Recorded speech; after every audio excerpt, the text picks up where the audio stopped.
dx. ஓகேவா? So இங்க என்னோட f of x வந்து என்ன அப்படின்னா pi minus x by 2. So இந்த pi minus x by 2 use பண்ணி இந்த ஃபார்முலால இந்த வேல்யூஸை கண்டுபிடிச்சு நம்ம இங்க சப்ஸ்டிட்யூட் பண்ணி ஃபோரியர் சீரிஸ் கண்டுபிடிக்கணும். Therefore என்னோட a0 is equal to 0.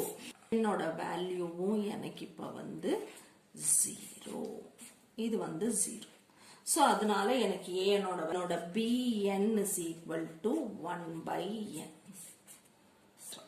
So எனக்கு வந்து sin 90 வந்து 1, sin 180 வந்து 0. So இது வராது. ஓகேவா?